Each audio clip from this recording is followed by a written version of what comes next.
Good morning, ladies and gentlemen. I get you can hear me well. Welcome to today's class. I request we give ourselves 3 minutes only, then we can start off immediately.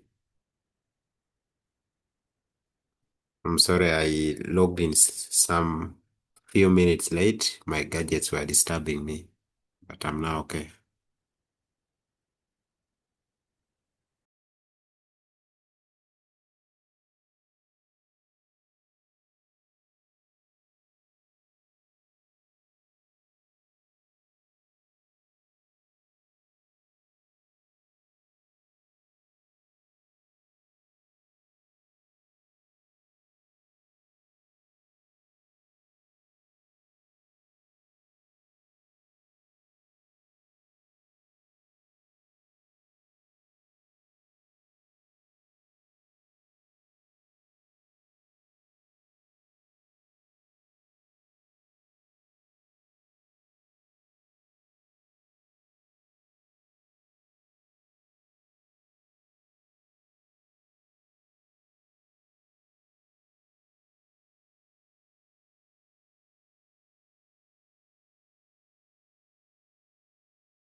Okay, good morning once again. Please confirm to me if you're able to hear me and if you're able to see my screen.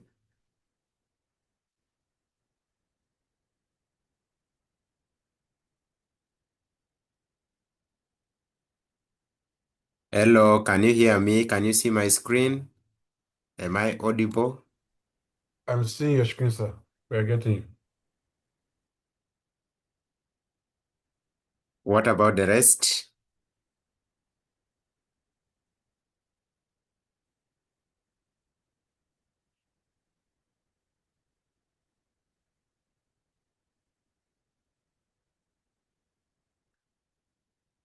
Colleagues, can you confirm to me, apart from Francis, is there any other person who can hear me well, who is seeing my screen?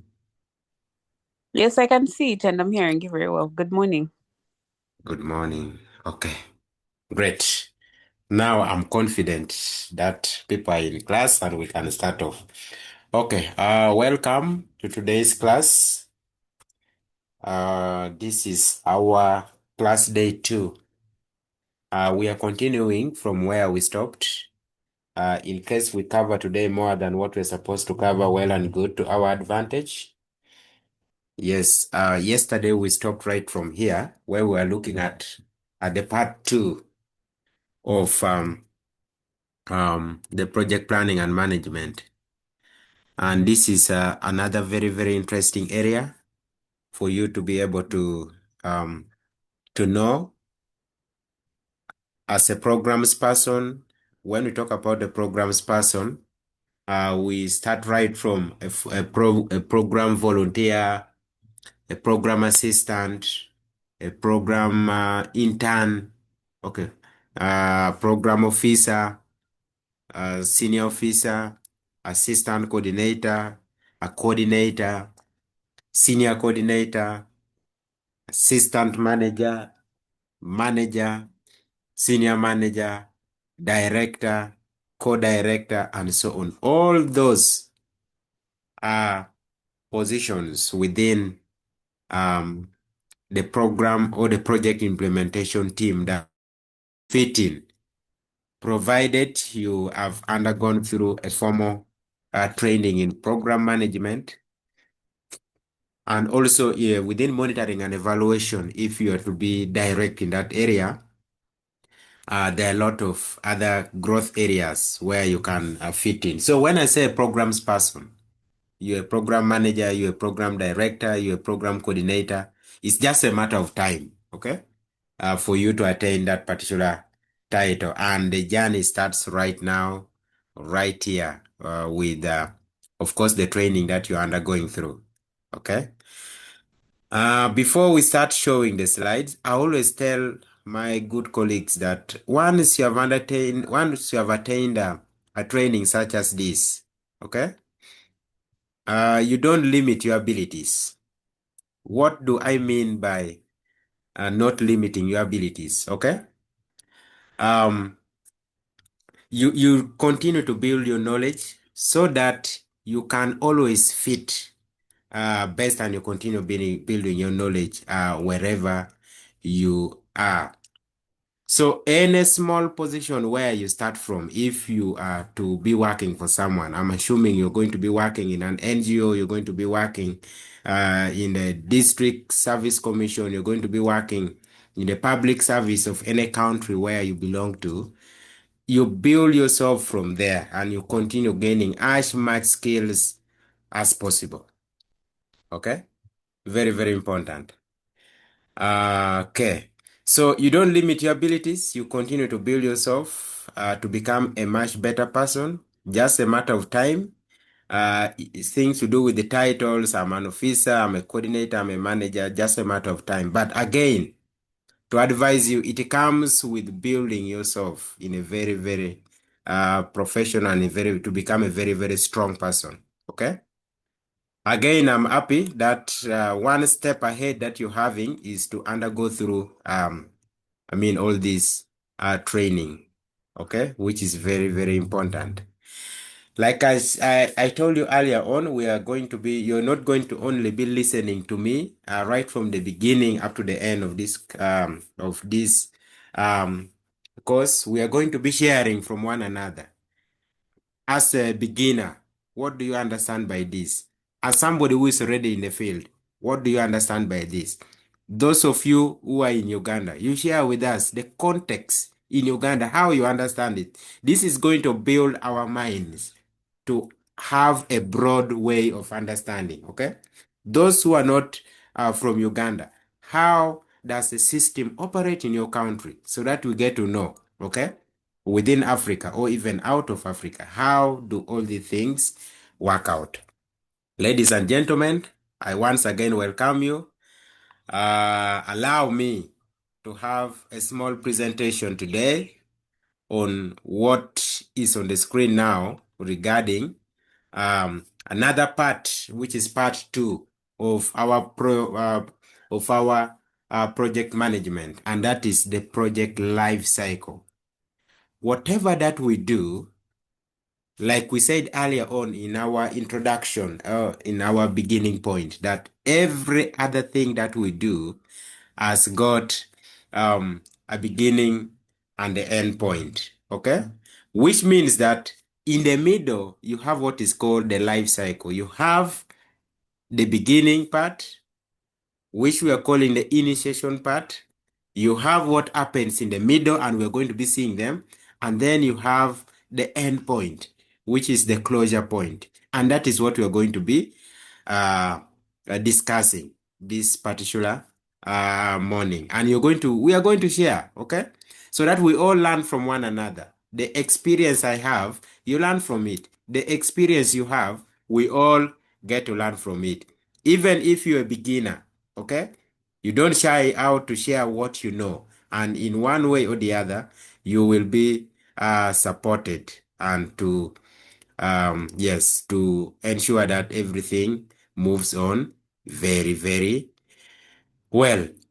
So the project life cycle management, we are going to see how you manage whatever activity at every phase of a project. That is what we're going to be discussing.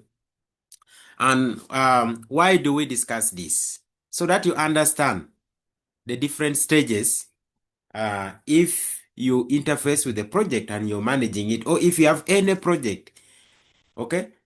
First, take this away from your mind that we are talking about a community-based project. First, remove that from your mind and consider what we are talking about as your own project, okay? First of all, your own project of attending this course, that is project number 1. Project number 2 is whatever that you do. Maybe you have a poultry project, maybe you have a fashion and design kind of project or work. Maybe you have, you're a teacher, okay? Call that a project. And we want to understand what happens. First of all, what are the different stages? What happens at each stage, okay? And now, in terms of a community-based project or your personal project at home, we want to see what are the different activities? What are the different tools? What are the different techniques which exist at the different stages? Okay?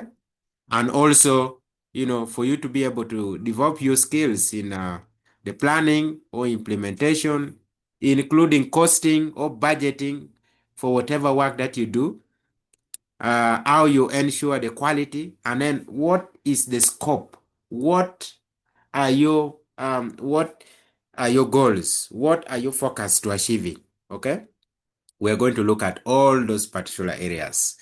Then also to build capacity for effective monitoring and evaluation, and then also control. When we talk about monitoring, evaluation, and control, we are looking at only one thing: quality assurance, okay, or quality management. Monitoring and evaluation looks at how should we do our thing at quality, or with what level of quality to be able to yield for us what we would love to see, or what we are interested in getting at the end of the work that we are doing. Okay? And of course, when we come to that particular module of monitoring and evaluation, it is also going to help us. Yes, it's also going to help us to understand clearly what are some of the tools you use, okay? When you're doing a feasibility study, what are the steps? When you're doing an evaluation, assessing the impact of your project, or trying to set benchmarking, that is the baseline, okay? How do you have to go through the process? When, for example, you're in a construction company, okay? And now your work is to oversee what is happening in this construction. We want to see, how do you set your objectives? Okay? What do you do, or what do you look at to ensure that actually the construction work is moving on very well? We are going to discuss all that. Okay? And so on and so forth. And we look at the different approaches. Yes, thank you. Someone is greeting us. Good morning to you all. This is Mr. Richard Kisha. Is this Richard Kisha? I would like to welcome you officially. I think this is the first time you're joining our call. You can have a say. I don't know if this is the Richard Kisha that I know. You would greet the class, then I introduce him officially. Yes, good morning, sir. Good morning. This is Lubang Ujaya, but I'm using my dad's phone because mine has a problem. Okay. Okay, no worries. No worry. Thank you so much, Joshua. Good. Thank you. Yes, so great. We can continue. So these are the objectives why we are learning the project life cycle. Very, very important for you. Of course, like we said earlier on during our introduction, whatever that we learn from here, at the end, we shall always ask ourselves, at the end of every slide or every statement we make, how does this apply? Or how does this help me? Okay? We're not going to be studying theories, the Ocon's law, Ocon's theory, okay? McDonald's theory, okay? The Malthusian theory of growth and Rostow's theory of growth and so on and so forth.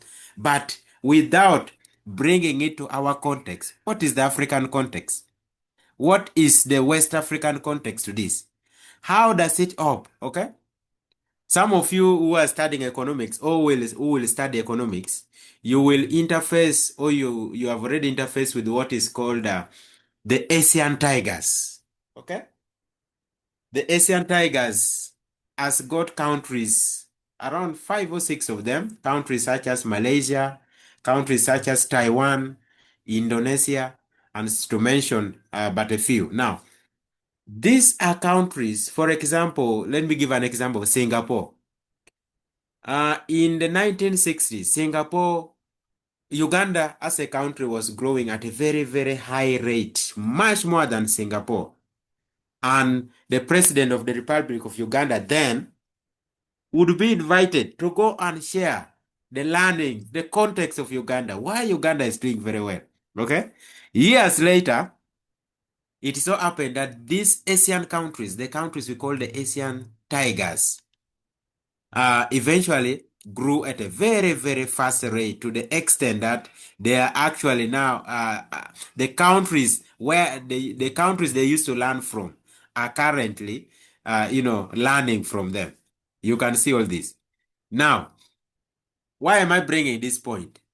I bring this point to you in order to start saying, how does this now help us in our context? Okay? Good. Let me pause it at that point. So when we talk about the project lifecycle management, which we call the PLC, it refers to the process of managing a project right from its beginning up to its end by, of course, following a series of well-defined stages. What does this mean? This means that there are different stages. There is a stage one. Stage one is completed and you're confident everything is done. You're confident all the quality has been met. All the quality, levels have already been met. Then you move to the next stage. Okay? And within project management, yesterday I told you we have a book called the PMI. We have the PMI model. We have the project management body of knowledge, the PM book. Okay? Now, it gives us a guide that a project goes through these 4 particular phases, and we are going to understand them. We have the initiation stage. Just like any other project starts with an idea, okay?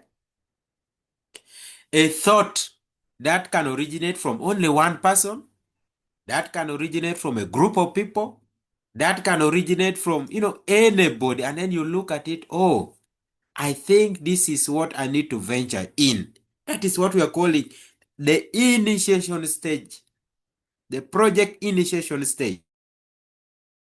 A lot of smaller activities at the initiation stage. Remember, at the initiation stage, here, you're not yet making your hands dirty with any kind of work.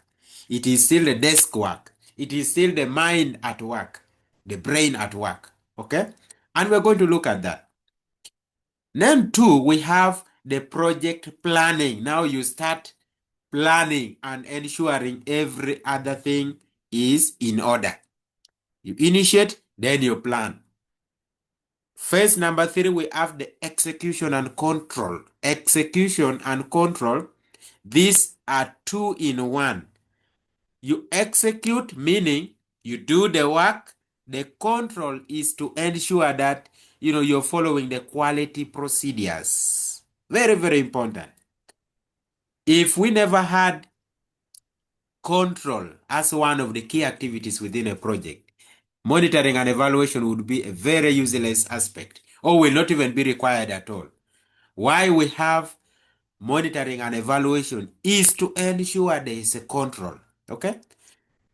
Any organization you see must be having an M&E person, a monitoring and evaluation staff, whether an assistant, whether an intern, whether a manager, a coordinator, officer, or a director. The work is to ensure that whatever that is being done is at the right quality. You see that? Yes, for you as a programs person, go deliver trainings, go train people, go do this, go implement this, go do whatever that you do. But an M&E person will ask you, has this been done at the right quality? How? Have you met the right people? If you plan to meet 50 people, have you met the 50? Okay? If you have met less, what are the reasons? If you have met more, what resources did you use? Are you seeing all this? So as an M&E person or as a programs person, these are the kind of the lenses that you always wear as you move on. Okay?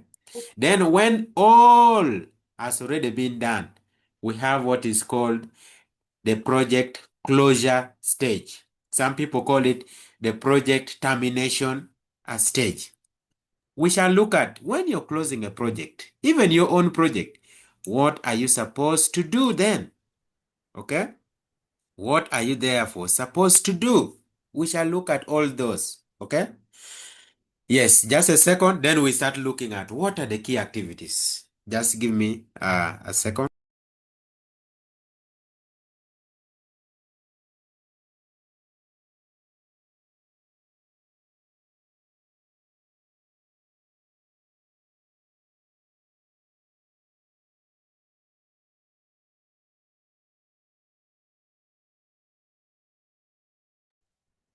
Okay, great.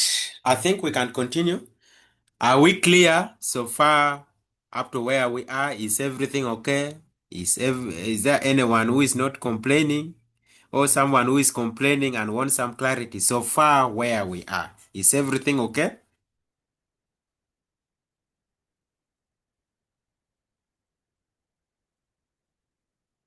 Okay. Colleagues, is everything fine? Yeah, I think everything is fine.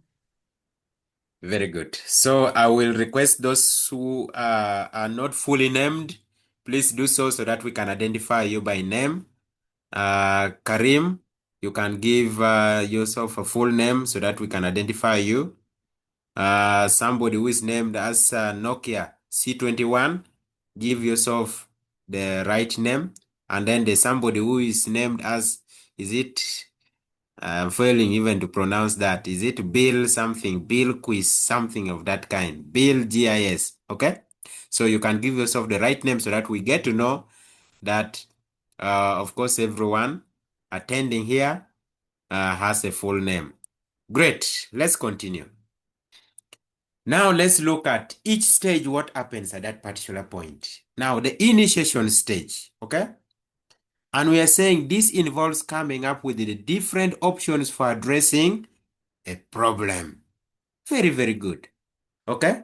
When you have identified a money-making venture that in this particular area, I can make a lot of money.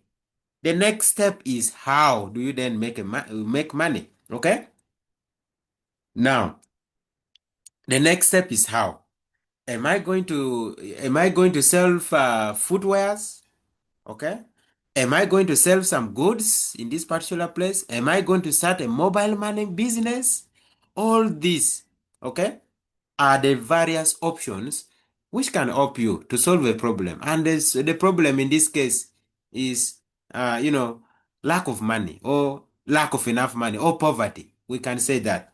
Whether to yourself or you can solve a problem of the community at large. Okay? Very, very important at this particular stage in order to be able to solve a problem. Yeah, thanks for the clarification. Maiga, thanks for the clarification. I'm sorry if I had mistaken you, that has not been your name. Okay? Yes. Now, at this particular place or at this particular point, at the initiation stage, which is stage number 1, what are some of the tools and techniques used at the initiation stage? Here you're going to do depending on the kind of problem that you would like to solve, okay? Or the kind of issue you're addressing. You do an environmental analysis, okay? The stakeholder analysis. Yesterday we said something small about the stakeholders to get to know who are the people to support me in solving my problem. Who are the people to support in solving this community problem? Am I supposed to to work with the LC1 of the area? That is the local council 1, the first level of leadership in every community in Uganda. Okay. 2, then you look at, am I supposed to work with the district, team? Am I supposed to work with the politicians? Am I supposed to work with the family members? Okay. Am I supposed to bring somebody to support me and I be paying the person? That is what we call the stakeholder analysis and how you're going to be working with them. The feasibility study to look at, what we call the SWOT analysis. The SWOT, you look at the strength that you have in that particular area. You look in that particular district, you look at what are the weaknesses that you should guard against. The opportunities also that exist, the threats, and so on and so forth. Okay? Then the needs analysis or assessment. What do people need in this area? Now you break it down. What about the young people, the youth? What are they interested in? Okay? In Uganda, the youth are so interested. I don't know whether it is all over Africa, whether the same applies to West Africa, Central Africa. The same also applies to maybe the southern part of Africa. The young people in Uganda like so much to watch soccer, and they don't watch their local teams, by the way. They like Arsenal. Now they have qualified for the finals of Champions League. I don't know what will transpire from there. Even me, I support Man U and I love Man U and I don't miss any game for Man U. Okay? And some people supporting Chelsea who are no longer doing well currently. We pray that their supporters should become stronger. The Manchester City chasing Arsenal at the English Premier League table to see who is the leader. You see that? So your interest might be to start up maybe, somewhere where people come and watch football and they pay you for that.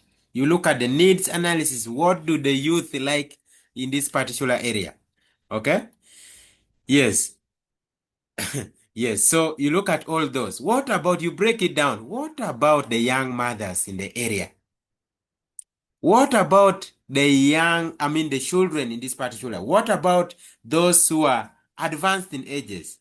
Once you do this, you will come up with the best project possible. You will not implement something which is not desirable or which is not liked in this particular area. That is the importance of needs analysis or the needs assessment. Okay? Then the problem analysis, you analyze the problem further to look at what causes this, what brings in the other one, and so on and so forth. Okay? The objective analysis, which we shall look at in details, then the project charter, which we shall look at. So these are the tools and techniques or activities that you do at the initiation stage. Now, I can therefore tell you that once somebody gives you a job, that man, we have a project that is starting and we want you to help us with your experience. Please come and we work together. Now, as somebody who has undergone through this kind of training, don't start saying, but what am I going to do? What is going to happen? I don't know anything there. By the way, don't always remove this I don't know from your vocabulary, okay? Or from your statement.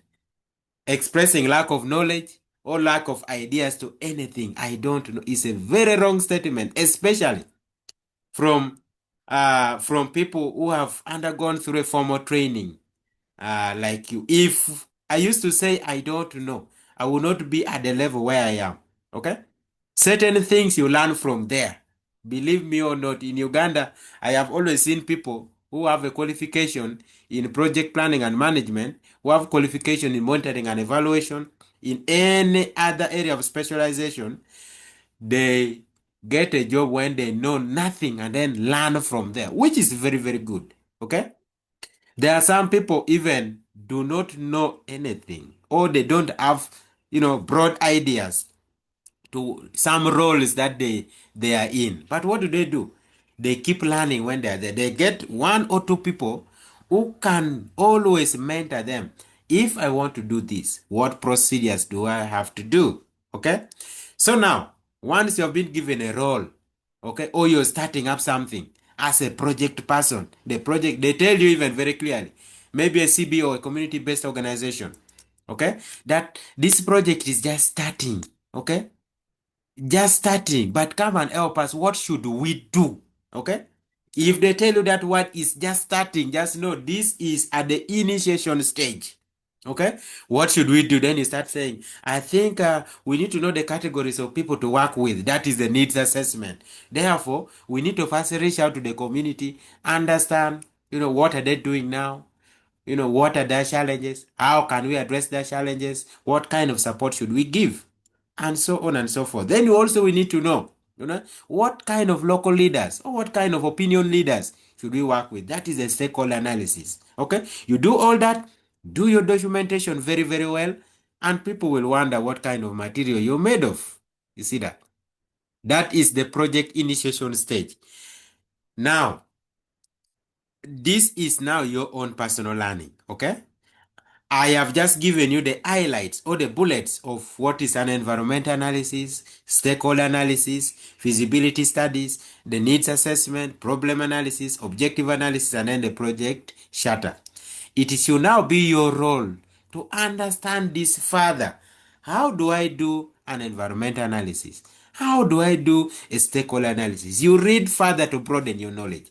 This is what adult learning is. They give you an introduction, then you use that introduction to further your knowledge and be able to do whatever happens at that particular point.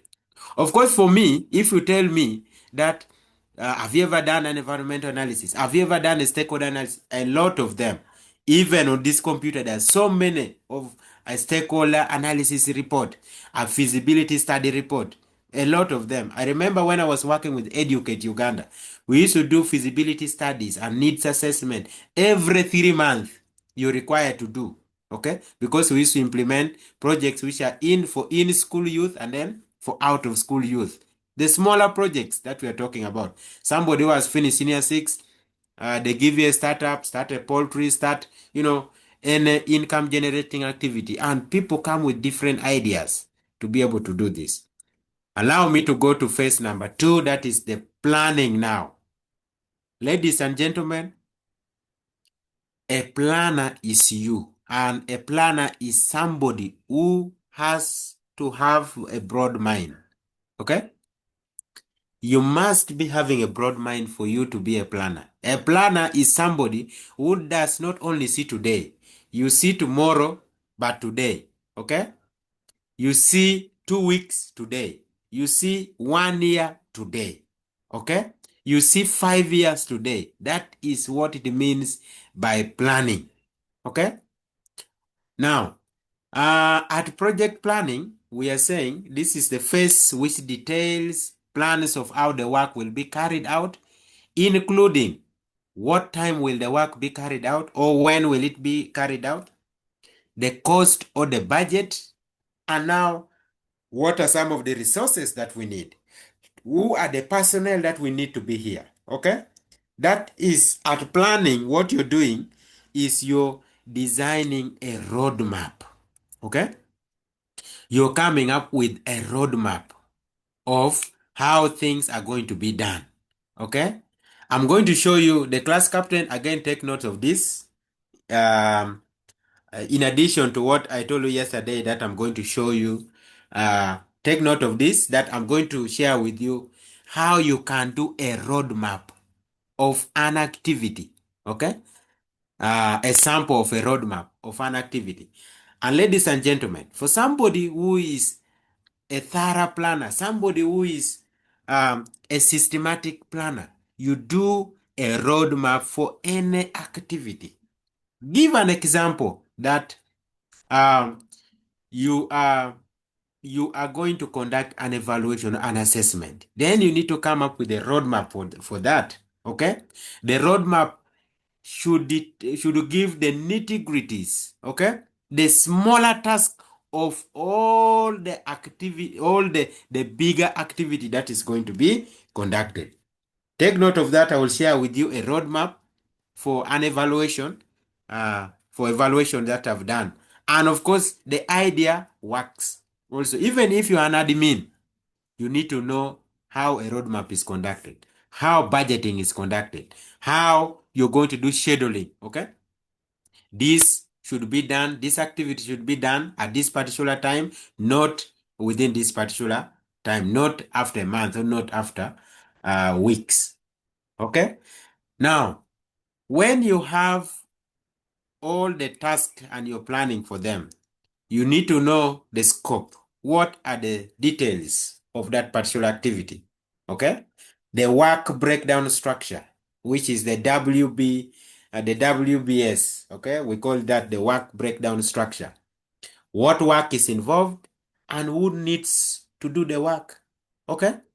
That is why we have the human resource department in an organization. Okay? They do what is called the work breakdown structure. They look at what work is involved in this project. We need the project lead.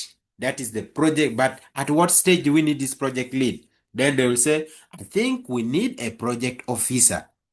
Now you break down the work further in form of a job description. Okay?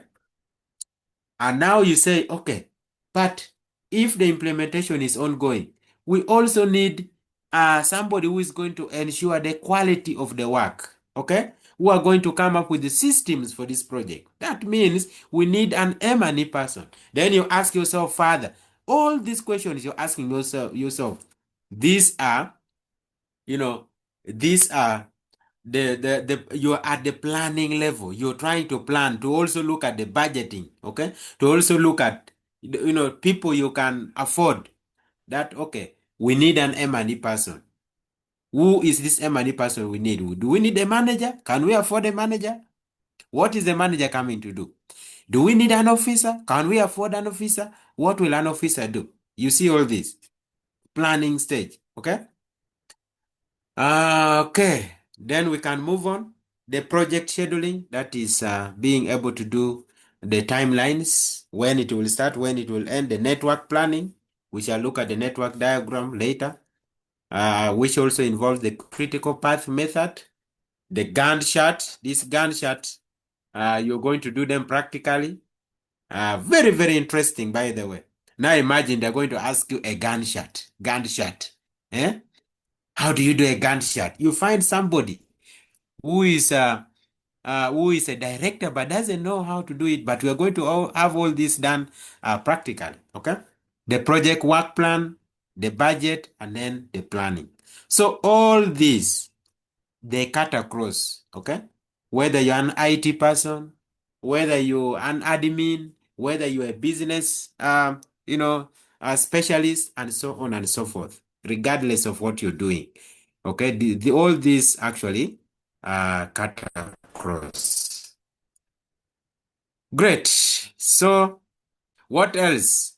So now, again, like I told you when we were looking at the initiation stage, it is again your role here to look at how do I do a Gantt chart? Okay, this is what adult learning is. They give you an introduction, the rest of the things you can broaden your knowledge to learn more about it. Okay, and this is how people get experience, ladies and gentlemen. This is how people get experience. Okay, when you go for an interview, last week I was for an interview for a role that is to be based in Indonesia.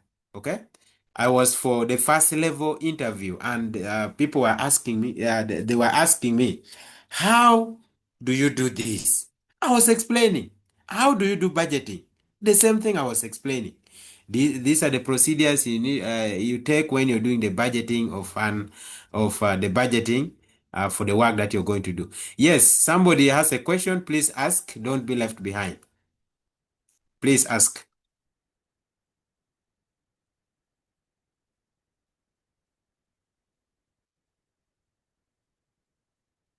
Jami, you mentioned in the chat that you have a question. Please, I don't want you to be left behind. Unmute and then you speak. Any other person, in case you have a question, please, you just say, excuse me, then we move on. Very good question here in the chat. Does this mean that every leader can be a project manager? Very, very good question. And of course, before I can respond to, we can all first respond to this, and then, we get the different understanding of the people. So, colleagues, let's respond to Jami all together based on what you know regarding this. So, as a leader, to Jami is asking, does this mean that every leader can be a project manager? The floor is open. Who is starting?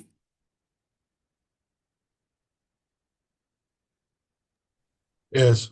So, Francis, for me, every leader can be if you have the skills. That's what I think. If you have the skills. Yes, the skills and the knowledge, and if you understand project, you can be a project manager. So it's not like project manager should be a specific requirement for a specific field. So anything you are doing, you just need the referral training and expertise to be a project manager. That's what I think. Very good. Thank you so much, Francis. Thank you, Francis. If you have the skills, that is according to Francis. This is going to be a very good discussion when we go to, leadership. What leadership skills or what leadership aspects do you need to have? And normally I bring the first question. Are leaders born or leaders are made? Okay? That is where we normally start from, and everyone, you will contribute to that. Then we look at what did other people say, or what do other people believe in? Very, very good. Any other person to respond to Jami? Then the last person, then I can also respond. Yes, Diana. Good morning, class. Morning. Yeah, Bagalaliwo Diana. So I'm responding to Jami that yes, every leader should be a project manager, according to me, because in every activity you have to carry on, you have to plan, like the steps you consider of project management for everything to be successful. For you to be a good leader, you should be also a project manager, because leadership also consists of projects. That's what I Very can good. say, sir. Very good. Thank you so much, Diana. Yes. So, according to Diana, this is now, if we are to write in a research form, we say Diana et al. 2026. Sorry. Now, Diana is saying every leader should be a project manager. Okay? Now, let's first remove that word project, and we say every leader can almost be a manager. You see that?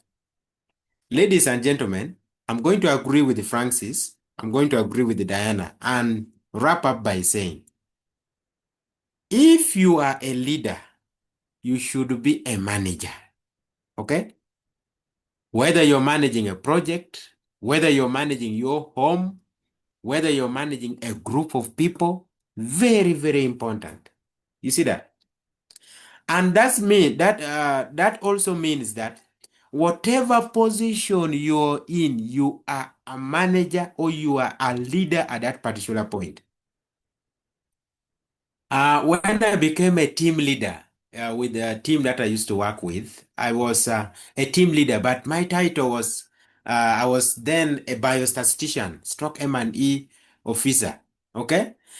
And I never had that title of a manager, but however, I was leading and then managing my team, okay? However, actually, Jamie asked a very, very good question. We are going to look at the difference between a manager and a leader. A leader goes far much beyond who a manager is. Okay? That means, in simple terms, if we are to respond directly, we say, very, very good and very, very true, a leader should be a manager. Because a leader must exhibit leadership traits or leadership aspects that a manager may not be having. So, which means a leader is in a position or can be a very good project manager. You see that?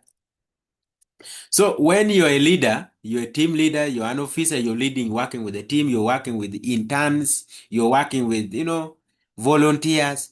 You remember, you are a manager at that particular point.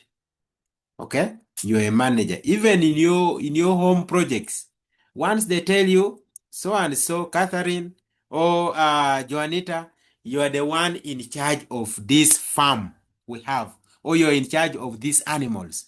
Please, you are a manager at that particular point. And as being a leader, then, your eyes must be so big. Your head must be so big. How? You look at different dimensions, different things that can make you do the leadership or the management work much better. Okay? Very, very good question. But we shall understand more when we reach that particular point. Jamie, you can keep that. We started right from there. But I think people have been able to respond to you. Very, very good. Yeah, so back to our project planning phase. I say that it should therefore be your role to expand your knowledge further and say, how do I do a Gantt chart, for example? This is how you get experience. How do I do a budget, for example? But we're going to do all this. We're going to have all this done. But doesn't matter for you to go as far as you ask yourself, okay, what is a project scope? What do I ensure when I'm doing a project scope or the work breakdown structure? This is what adult learning means. For some of you who are still advancing with your education or you're moving to various levels, this is what adult learning means. They introduce for your part, then you elaborate or you expound your knowledge further. Okay? Now, this is another interesting point, okay? Which is a little bit broader compared to the rest. And this is the project execution and control. Okay? So, what does execution mean? Execution is simple, doing the work. Okay? Doing the work to achieve the goal you like to achieve. And we are saying it is doing the work to deliver the service or the product or desired outcome. You see that? That is the execution phase. We are going to look at the control, okay? So at this point, execution is doing, remember the password is doing the work. Okay, you're starting now the real work. How are you starting? The project is commissioned or launched. That is why You always hear people saying, we have an inception meeting, project inception meeting. What are they doing? They are commissioning or they are launching a project in a given location with the involvement of so many people who have been invited. In Uganda next week or this week, starting today, on Tuesday, they are going to launch, let me say, launching the work of the new government. Okay? Election happened at the beginning of this year. The president is going to be sworn in. The new president is going to be sworn in. That is now starting the new work for the next 5 years. Okay? Which is now the execution. After that, now, a lot of other things can come in, okay? The president appointing ministers, okay? The members of parliament will be sworn in, okay? And other leaders at the different districts or cities will be sworn in. After that, he will appoint the vice president, who is the prime minister, who are the ministers that is going to be working with, who are the presidential advisors, okay? Some of you might be even appointed presidential advisors in charge of, for example, the ghetto youth, in charge of these categories, okay? Nevertheless, just a matter of time. Later on, after that, the parliament will convene, then they elect their leader, that is the speakers of the parliament, and so on and so forth. Then the rest of the other things will start. That is what we are calling. The first step is project commissioning, or where the project is commissioned or launched, and so on and so forth. Great. 2, we have resources being dispensed as per the budget. This is where you start seeing, okay, this project, or what I need to do. If you're in a poultry farm, you say, okay, what I need to do, we need to buy a truck that will be delivering for us, or that is going to be bringing for us some resources or some items needed here. We need to get a truck to transport. We need to get a motorcycle, okay? We need to purchase this and that. We need to build some structures that should help us. That is now the resources are being dispensed as per the budget. Remember, in every project work, a budget, we shall look at that. The budget is very, very important. If you don't budget, then it becomes hard for you to do your activities as planned. Okay? Very, very important. Task being implemented according to the work plan. Very, very important.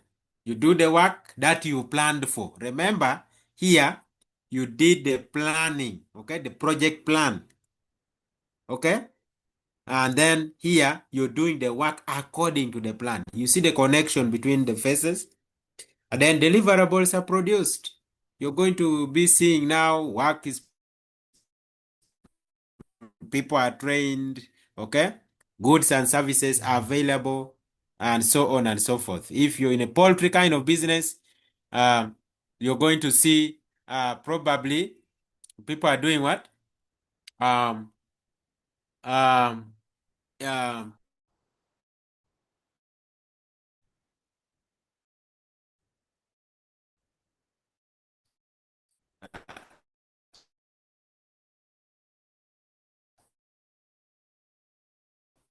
you have your birds are now ready for sale, and so on and so forth. Those are the deliverables we are talking about. We a little bit on and off, but I hope you can hear me. Am I audible? Yes, you are. Colleagues confirm to me? Great. Okay, great. We move ahead. Okay, so now a baseline, we are going to look at this in details when it comes to the M&E part. How you plan for a baseline, how you do it. But a baseline helps you to know what stage are you as you start the implementation. Okay? And now when you're doing a baseline, there's what we call benchmarking. Okay? You're going to use the results at the baseline in order to set your target. Okay? We are going to look at that when we move ahead. So as you start your project, you need to know the baseline. That is why some of you will be making your presentation for your project. Okay, that we are going to be seeing. Now, you need to know what is the status of the people before. What is the status of the young people before? That helps you. The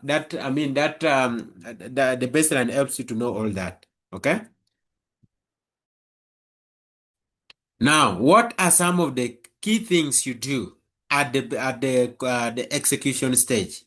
There is you conduct a baseline survey, you execute the plan, you need to have the monitoring tools. Please, when you hear about tools, let nothing confuse you. By the time we are going to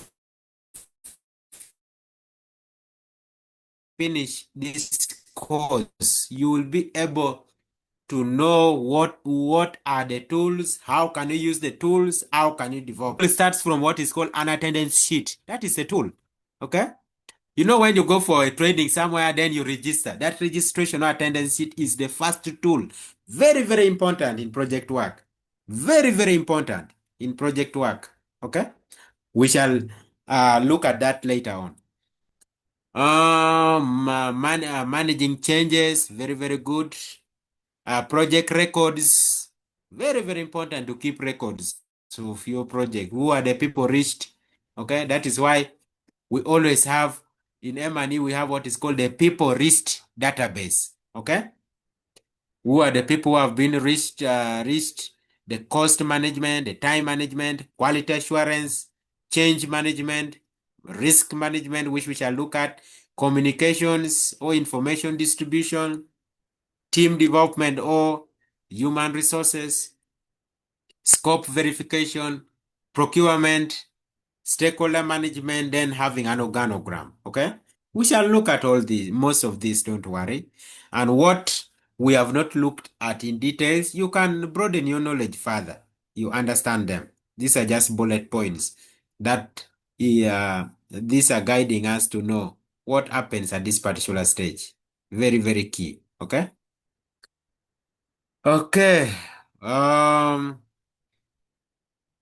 We move on.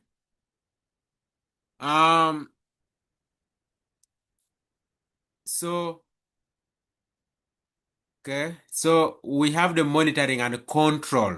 Remember what I told you at the start, that when we talk about the control is to ensure there's quality in what you're doing. Okay. That is why even at the universities, we have what is called the quality assurance department. At the time, we have a directorate of quality assurance with a director, okay? And every institution, even in every project, we have somebody who is in charge of quality assurance or control, and that is the middle team, the monitoring, evaluation, accountability, and learning team, okay? Their work is to ensure there's quality in the project work. You don't look at the negatives. By the way, I always tell the people that I support or I mentor in M&E, please, when you're doing M&E, your work should not be geared towards the negative. You did not do this. Why? Okay? Let it be a discussion. Okay? Even the language changes at that particular point. Is there any challenge that you're facing? Okay? Are the resources available? Did you actually plan for this? Why has it not happened within the timeline? You can hear the questions. It is different from, this was not done. You see that? The language, you ask, you need to have a lens that makes it to get enough information, not to pinpoint people. You did not do this. Why? Okay? Yeah. So what do we monitor? The cost of implementation, the resources available, what activities are being done, what are the tangible goods and services, the outputs now, what processes did you follow, then what do we consider as our quality, and so on. All these are things that we look at, okay? Now we have the last point, which is, we have the last point, which is the project closure or the project termination, okay, or the project endpoint, okay. This is the final phase where all the project activities are wrapped up and the results evaluated or handed over, okay. Yes, so the closeout phase has also got some tools. Now, the close out, remember when you're closing a project, you're not doing people bad by closing a project. Why? You planned for this project to happen for 5 years, or even 1 year or 2 years. Therefore, you in your plan, you ensure that whatever that is going to be done should be within that particular point. And you need to know, has it been done according to plan?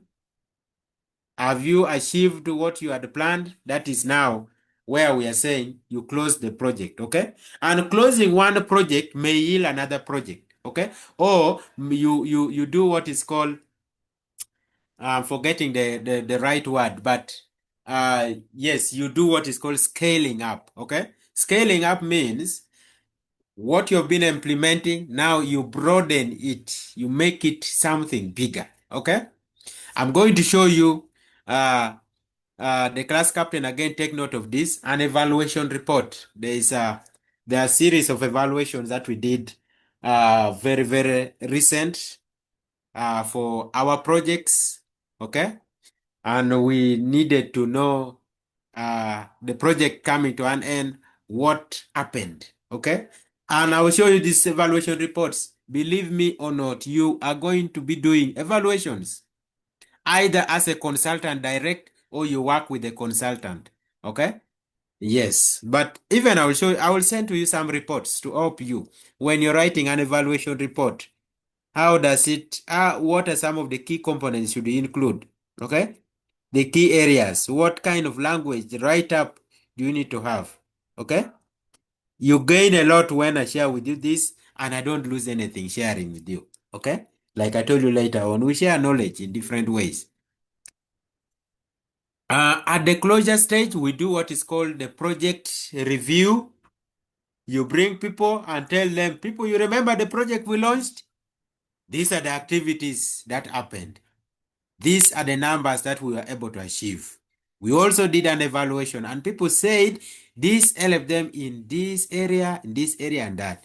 We also got a learning that actually there were some people who did not support our initiative. Okay. The religious leaders could not work with us. Okay. Why? Because their fear was 1, 2, 3. That is if you're implementing sensitive projects such as the SRHR, that is sexual, reproductive health and rights, where the kind of awareness you're giving people, like you need to use condoms, okay? Or you're even distributing condoms. The religious leaders may say, no, this is out of our religious context. We don't involve ourselves to that. What we preach is abstinence and, doing things at the right time. You see that? All these are strong learnings that you need to show out at at the closure phase. That is the project implementation review. And most organizations, actually, even where the organization currently I support, we do project reviews every month to look at the every quarter, to look at the key activities that happen within the 3 months, and you'll be able to discuss them with the people and so on and so forth, and also the learnings. Next is the end of project evaluation. Remember at the beginning we said the baseline. Now here we are talking about the end line, or the end of project evaluation. Please, I would like to emphasize, as anybody who is a developmental worker, who is, you look at development, you look at, impact assessment, emphasize always there should be a baseline and there should be an end line. Don't just get excited that you got money from the donor or somebody has supported you, to deliver some project or to implement some project. Now you only wait to report at the end how many people you have trained. No.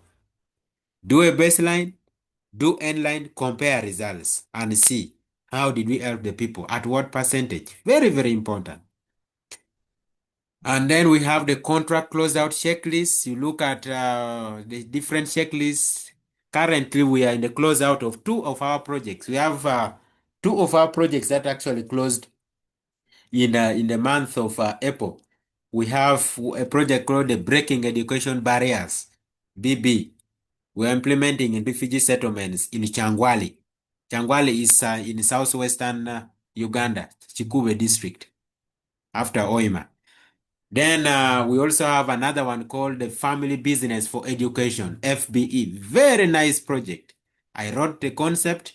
I supported in the implementation of the project, both planning and then the M&E part, all. I did an evaluation and now currently writing the report. Very, very interesting project. One of the recommendations I'm going to have is that the FBE model should be well over. Actually, my friend Francis, this is the project that took me to Sierra Leone, your neighboring country, to learn more how the family business for education model can support. How does it work? Support a family or a household by giving them a startup grant. They do their business, then they support their children in school. Very, very nice project.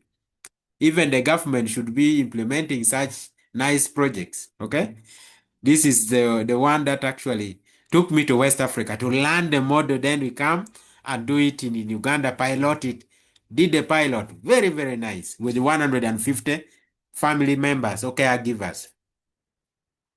Yes, so after that, having that checklist, everything conducted, we also do the lessons learned reports, and so on, the sustainability strategies. Now, sustainability is very, very important.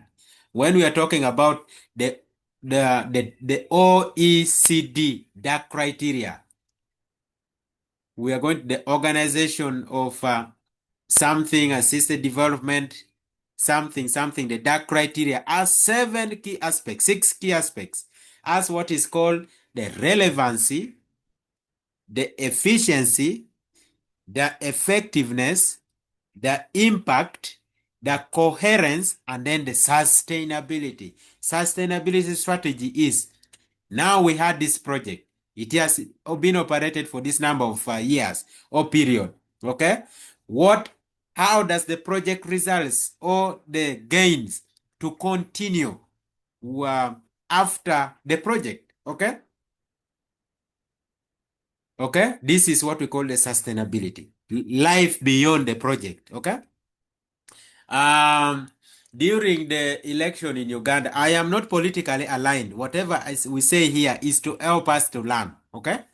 Don't say this person belongs to this particular party. No, we don't do this at Utamu. We don't do this in a class. Okay? So this is just to help us learn. During the presidential election in Uganda, the NRM presidential candidate had a slogan. Is it protecting the gains? Okay? Protecting the gains. That is a statement of sustainability. Okay? Whatever that was gained in the past, now we are protecting it. We are keeping it in order. Okay? Yes, so that is a statement of sustainability. Great. So I'm going to give you a coursework. Not now, but not now as we are speaking, but I will give you a coursework. Our coursework comes from simple projects which are workable. We don't bring a lot of things that cannot be attained, but we are going to give you that, and it's going to entail all the things. Okay? What are the what are the different areas? Explain the different activities at each stage, and so on and so forth. Okay? The budget and all those things. So I'm going to give you that. What is the idea? Please, at Utamu, we don't give you a coursework to fail you. Okay? We don't look at the negative. We look at how do you learn from this. Okay? We don't give you something that should make you actually to fail. and so on and so forth. So, ladies and gentlemen, that has been our project, our presentation on the project life cycle management, the PLC. Okay, is there any question? Someone is asking in the chat, how can I get this recording? Immediately after this class, I'm going to share with you 2 recordings, the one for yesterday and the one for today. And this is going to be the trend moving forward, okay? You get and, you have all of them. Okay, so any question? Please, any questions so far what we have covered today under the project life cycle? At the end, like I told you, at the end of every slide, ask yourself, is there anywhere where I can apply this in my personal work, in what I do daily, in my education level? Is there anywhere where I can apply this? If that question cannot be answered, then we have not done, justice to ourselves. Okay? Yes, so any question, please feel free. Is everything okay? Are you energized? We continue. We have, I think, the last slide, then we can pause the one for today here. Is everything okay at this particular point? I want to hear your voices also. I've spoken a lot as I grab a glass of water for myself.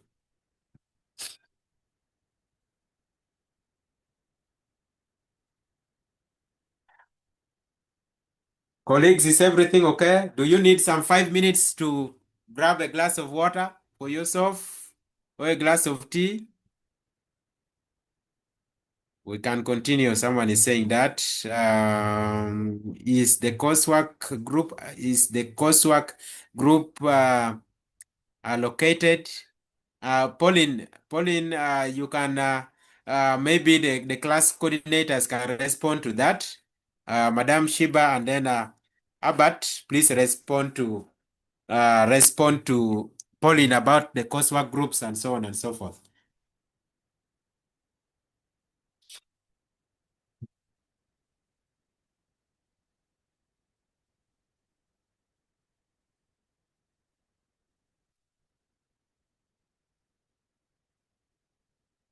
Class coordinators? Yes, hi. Good morning. This is Habat. Am I audible? Yes. Yes. Yes, we received the coursework you shared through Shiba, and we are proposing that maybe, this can be done 2 ways. Based on the class list, we can be able to assign people, because currently the class list has about 21 people or students. So we can assign them halfway, or we can let everyone interact with one another, form groups of their choice, and then they share with us those formed group. Yesterday I was online, but on and off due to my network, so I don't have the details of whether they have to be like 3 or 4 groups as it is in the coursework document, or only 2 are enough. I would need maybe some clarity on that, but the approach is that let us familiarize with one another.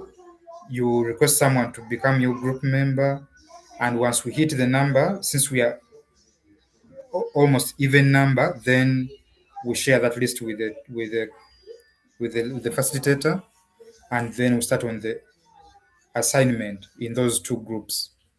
I hope that helps. Great. That helps. I would request for now, let's maintain 2 groups, okay? Let's maintain 2 groups. And also, since members are registering in the group list, let's use that list. The assumption is that whoever has registered there is attending class. Yes. I also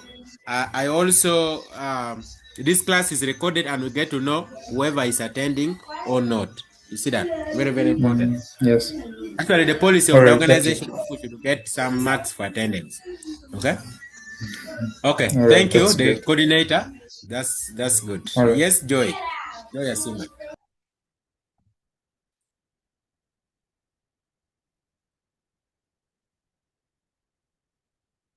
Joe, you raised up your hand. In case you're speaking, we can't hear you. Can you hear me? Yes, clearly now. I was requesting that how is it you always send us the documentations, the PowerPoints, so that when you're discussing, when we are learning, we can always point out the key points and make summaries of what we have. Is that clear? Very clear. Don't worry, you'll get all these PowerPoints the way they are. Yesterday, of course, I showed you how you can get them and how they are uploaded on the e-learning platform. But we are always requested that you get them from the e-learning platform. Towards the end of this lecture today, I'm going to show you how you can get those very, very easily. Okay? Don't worry about that. You'll get them the way they are, the way you see them. So you can use them for the good of yourself. Great.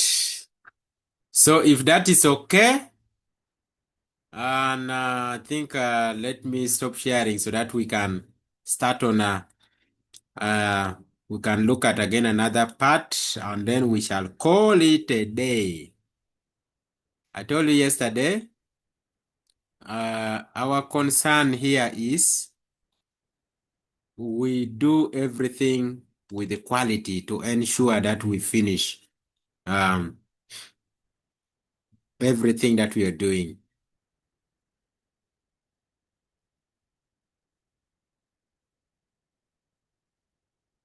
Okay.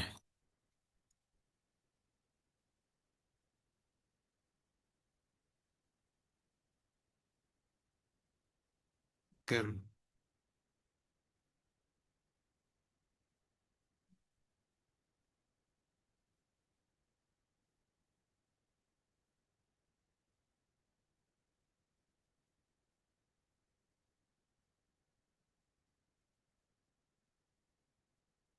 Okay, so let me share my screen.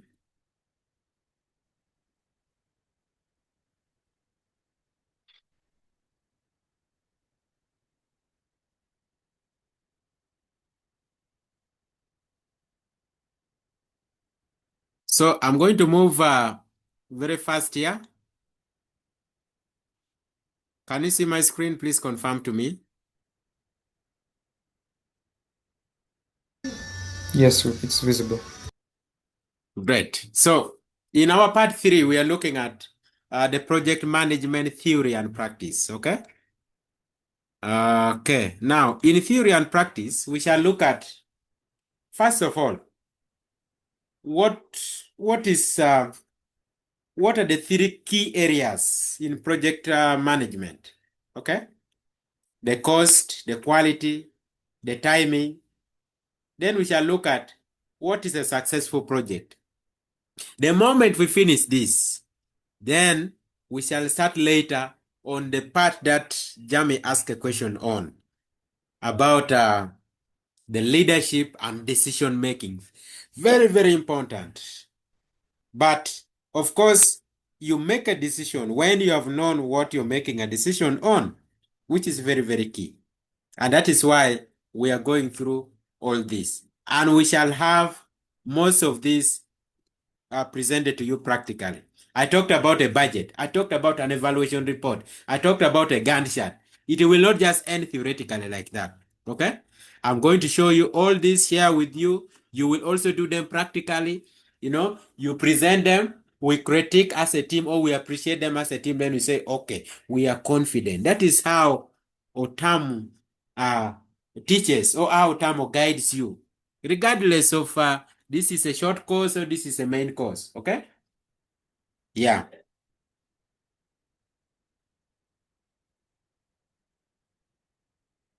So we are going to look at, by studying this, we shall be able to understand the key principles and concepts of project management, develop your skills in managing core and facilitating project functions, the tools to analyze and manage. Very, very key here. to look at what are the internal environments. At this particular point, we shall look at what is called the pestle. Okay, PESTEL.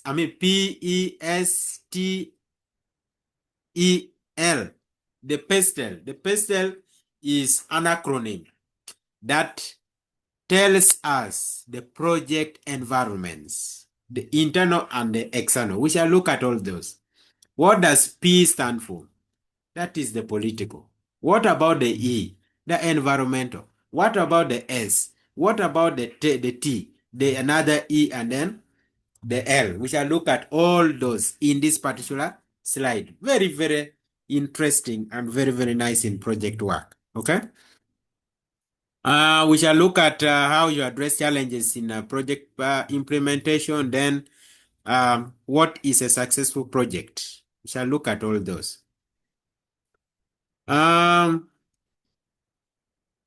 Now, we talked about, I'm going to be a little fast on areas we have already looked at. For example, this project management, we already talked about it. The application of knowledge, skills, tools, and techniques to project activities. Why? Because you want to meet or exceed the needs and expectations of the stakeholders.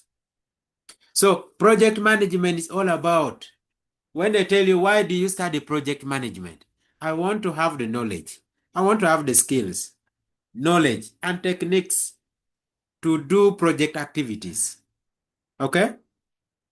As simple as that. So we are saying it's a dynamic process that utilizes the appropriate resources of the organization in a controlled and structured manner to achieve some clearly defined objectives. I think we can move on faster. Involves the means, techniques, and concepts used to run a project and achieve its objectives. It's conducted within a set of constraints. When we talk about constraints, we look at the budget. Okay. So we are saying projects go wrong for the same reasons all the time. So we can look at a project and tell if it will be successful or not. We can continue. Many organizations are doing what? Are failing to note lessons learned from past projects. Very, very key. The biggest sin in project management is failure to learn from the lessons of the past project. Now, if you're a beginner, you may not speak with a lot of experience because regarding project work. Do you know why?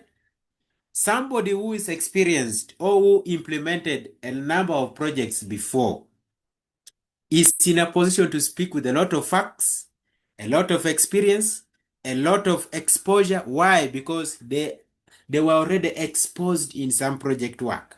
Okay? For me, I have 12 years of project work or project implementation. 12 good years. When I speak, I don't speak like someone who is just starting. Okay? And the beauty of UTAM, by the way, one other thing I like so much about UTAM is that whether you're a professor, whether you're a doctor or a lecturer, every other person is someone who has done whatever they are teaching or lecturing practically. Okay? You don't just bring somebody to come and start telling us about theories, about, in Europe, this is what happens, in West Africa, this is what happens, without you yourself doing it practically. Are you seeing that? So you people are attaining a very good learning with the practical ideas, with examples, with resources, exactly in what you have been able to learn. Okay, so failure to learn limits the ability to broaden on our knowledge base. If we can't broaden our knowledge base, therefore, we cannot also improve on our individual performance. If we cannot improve on our individual performance, then we cannot improve on project performance. So the moment we have a lot of learning to improve ourselves and so on and so forth, all we are doing is to be able to reduce the number of project failures. Okay? You're trying to reduce the number of failures.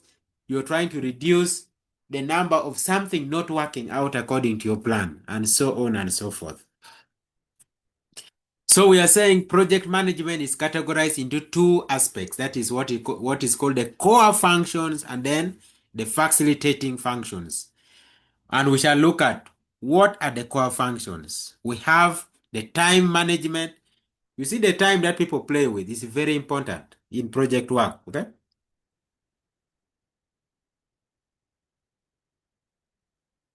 Project time management. I'm going to give you an elaboration of that. If you don't manage the timelines of whatever you do, especially in project work, you risk losing that project. Okay? You risk losing that project. I have seen projects where the donor warns you, please take this as a warning from us. You have failed to comply according to our agreement in terms of the time. So for you who has undergone through a formal training like this, there are things that I'm going to be telling you to guard against. Guard against losing time. Guard against doing things which are not of quality. Guard against, corruption. Guard against embezzlement. Too much need for money for what you have not worked for. Okay? Guard against all those. I always don't fear saying this. Okay? I personally have been in the 12 years of my work, in project work. I have always interfaced with the situations where I would get a lot of money in a very unclear way. You see that? But because I have a name to protect, but because I have people who look up to me, I cannot do that. I guard against getting money in a very irrelevant way.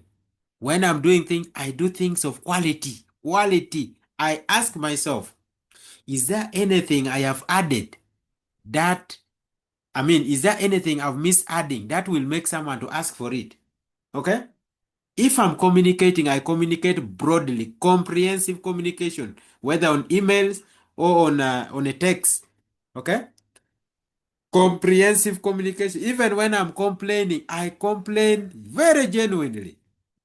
Okay? Very genuinely. When I'm complaining, it is not a grudge. It is not something. I complain to create a change. That is supposed to be you, the professionalism, somebody who has undergone through this kind of training. You must have a thinking beyond the level of others. Okay? And that is how you should build yourself. Time management, very, very key. Okay? Very, very key. You will see this in some organizations. One thing they have done is they have instituted a biometric machine. When you're going for work, log in. When you're coming out, log out. Why? Because they don't want you to cheat the organization. You have been programmed, or your job description says you should be there for a week. For 8 days, but you find someone is there, probably wants to be there for only 5 hours. Therefore, the organization losing 3 hours. You see that? So they instituted biometric machine to manage time and to manage human beings. Human beings are not easy to manage. Okay, that is why some people go and then instead of becoming doctors, they become veterinary doctors. So, to become human doctors, they become veterinary doctors. Why? They have to treat animals which will not ask questions. You see that? When you're treating an animal, will not ask you, but what am I suffering from? Why don't I come tomorrow?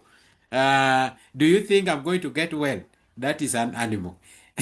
An animal will not ask. So a human being will start asking so many questions. Doctor, where do you think I'm getting this from? Don't you think someone else is the one making me? You see, so it's not a blame game. Great. Back to our project management. Yes, so project management is divided into two. We have the core functions and facilitating functions. The core functions, we have the time management, which is very important. The cost management, managing the budget. The quality assurance or quality management. And then the scope management. We shall look at all those. Now, what about the facilitating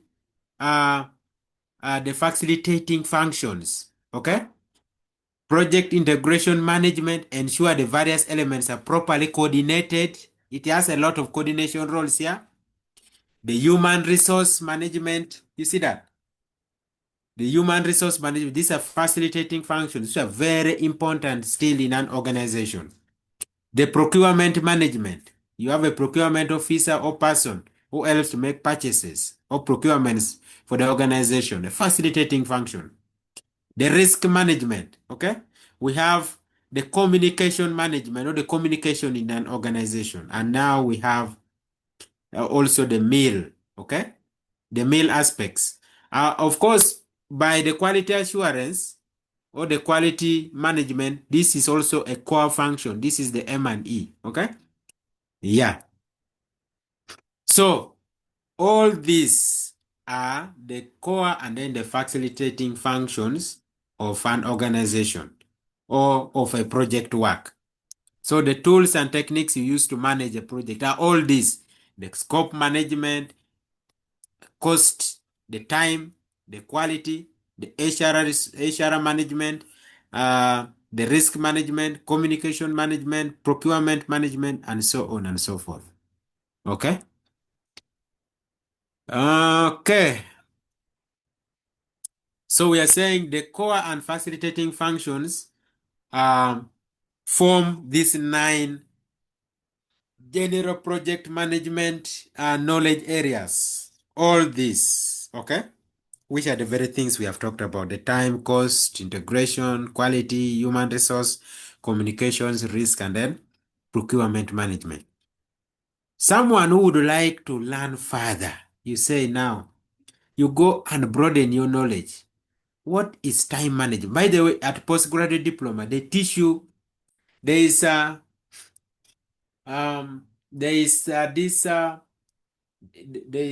course unit called the management skills improvement. Mr. Class Coordinator or Madam Class Coordinator, please take note of this. I need to share with you. I may not teach you this, but I need to share with you what is called the management skills improvement. How can you improve your skills? Okay?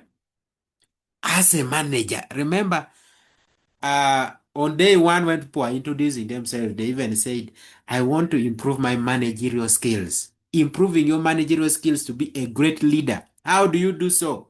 You need to have the core management skills improvement skills or aspects. And what are they?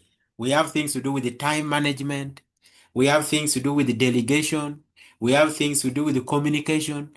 We have things to do with emotional intelligence. We have things to do, a lot of all these things. Take note of that. Need to share with you something to do with management skills improvement. Very, very key. Okay? Yes. So we can continue. The core project management tools, we have the project charter, which provides clarity on objectives, the scope and stakeholders. The work breakdown structure, we already talked about that. Small and managerial tasks. I'm fast on this because we already talked about them the other side. Okay? In the previous slides. The schedule, a time-based plan that shows when milestones will be carried out. The budget, both direct and indirect costs. Most of this, we are going to be looking at them practically, and we shall always refer that. You remember what we talked about under the work breakdown structure, under the schedule, under the budget. We shall talk about all this. We shall look at them practically. Okay, so in project management, it requires proper coordination of a number of things. The multiple people, the multiple resources, the tasks which are involved, the multiple people. That is why we have the human resource management.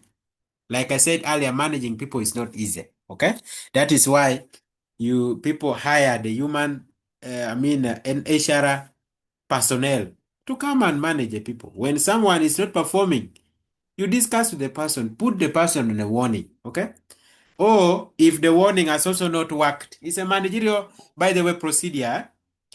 Warning someone at the workplace is not hating somebody. It's a managerial procedure. The intention is someone to transform and start doing work. I personally, even last year, when last year was closing, I personally also issued a warning to somebody. I think was taking work for granted. Okay. I also issued a warning. It's a managerial procedure. And when you issue a warning, you don't just say, I have, this is a formal warning, or you don't just write and end that. Then you bring out some suggestions. However, I would love that for you to do your work well. Focus in the areas such as 1, 2, 3, 4, 5. And we would then you also, once that has failed, the warning has failed, you institute what is called a PIP, Performance Improvement Plan, and you give a timeline. Okay, I've put you on a PIP for 3 months.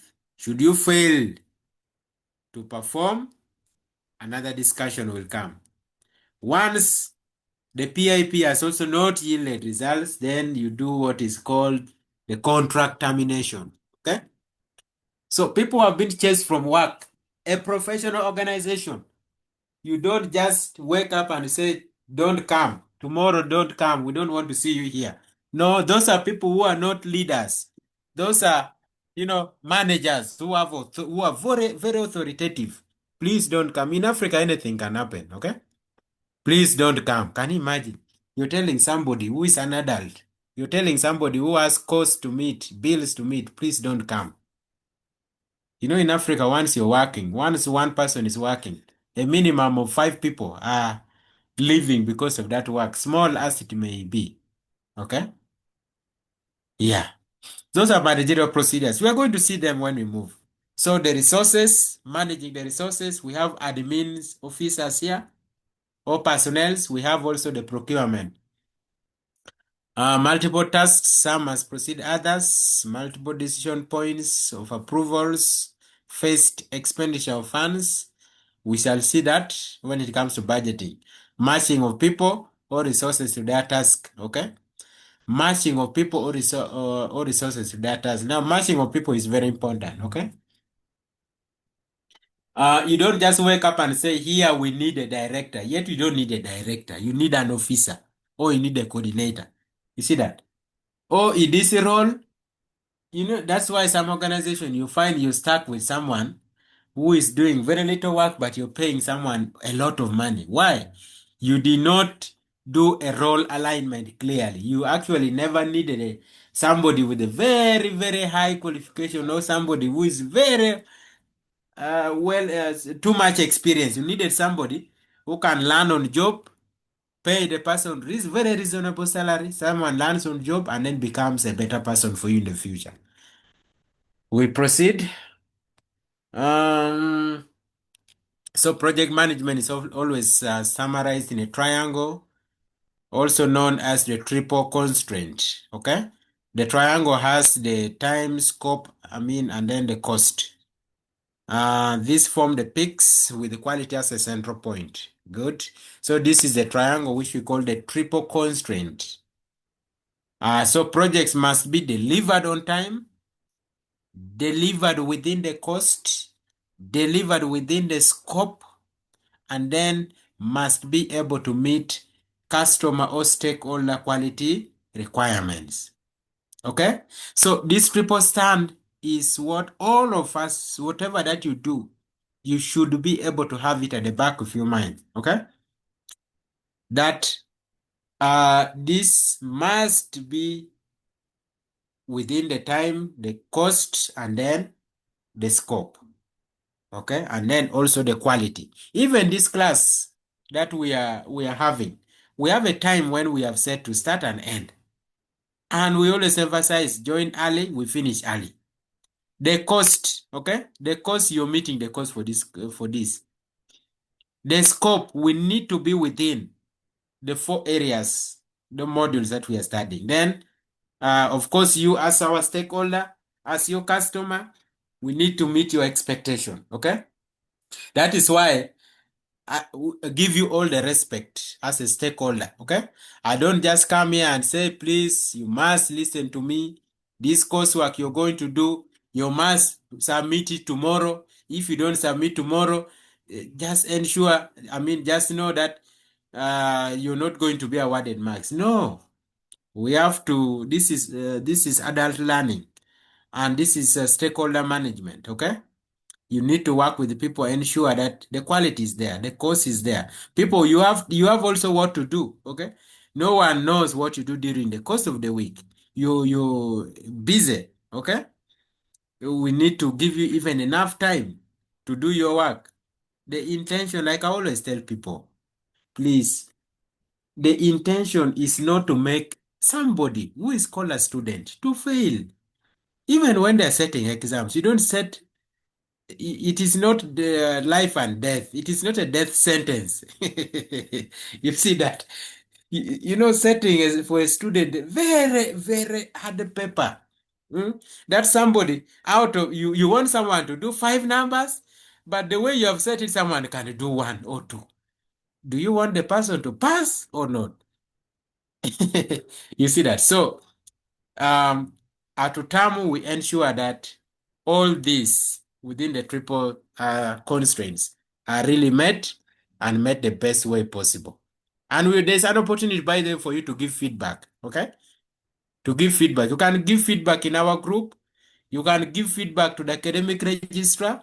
You can give feedback to whoever is in a leadership position at Utamu, to the quality assurance team, and your feedback is going to be responded to. You see that? Great. Can continue.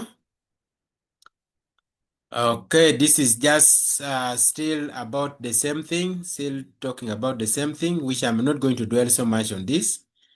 Okay. So we already talked about this. The definition still is of project management, the discipline of organizing and managing resources in such a way that these resources deliver all the work required to complete a project within defined scope, quality, schedule, and the cost constraints. Very, very good. That is if you're using the lens of the triple stand in order to actually this of constraint. This is the best definition. Okay. Organizing and managing resources in such a way that these resources deliver all the work required to complete the project within the defined scope, quality, schedule, and then the constraints. Okay, this is another definition. I'm not going to dwell so much about that. The project management challenges. Okay, so many challenges. Maybe we can start from here. We discuss again from here. According to you, what are the challenges? Okay. What are the challenges that may be interfaced when you're implementing a project? I think let's start from there. Okay? You can unmute, then you speak and we hear your voice or your voices.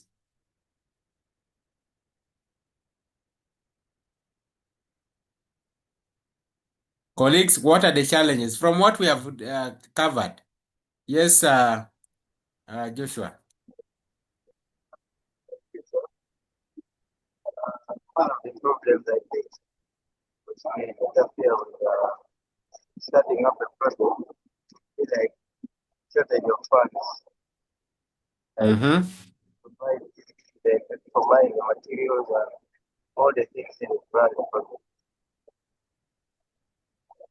Okay, Joshua has spoken in terms of the cost. We were not hearing you properly, but I managed to pick something. The funds can be a problem. The budget constraints. Very, very good. Thank you. Any other person?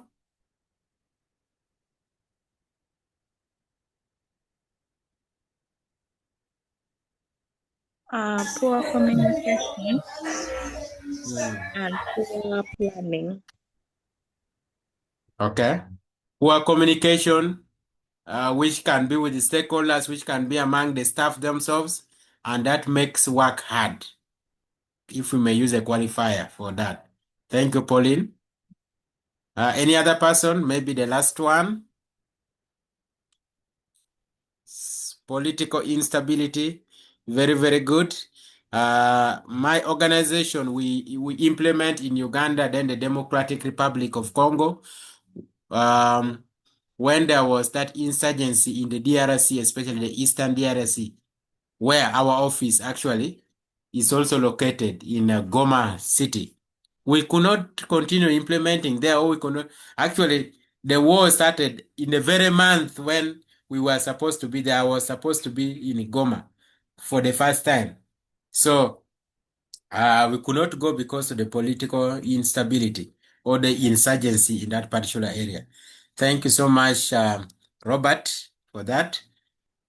Okay. Yes, so a project can interface a number of challenges, like you have mentioned. Okay. Maybe I'm going to request our colleagues from the different countries, okay? Those who are not based in Uganda. Now, in your area, what do you see as the main, what? The main, what is the context in terms of the challenges? What do you see, or what do you always hear people talking about as the main challenges affecting work, affecting any program or any project?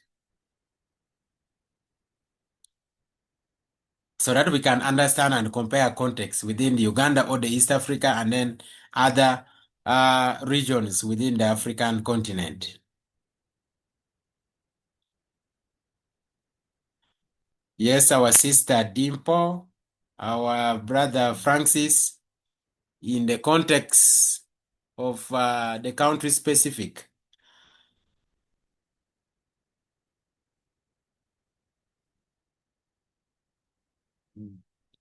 Yes, Joanita is saying uncontrolled additions to the project without adjusting time and constraint. Very good. In project work, we call that scope creep. Okay? Scope creep. You have planned for your activities very well. Along as you start implementation, you realize that, hey, there is something we did not had, and yet the activities or the budget has already been approved. What do we need to do? We do scope creeping. You bring in other activity, which she said uncontrolled addition. You add these other activities which were not planned, not even discussed, but you later you realize that they are important. The language barrier, accessibility, all these are very, very important according to Maiga.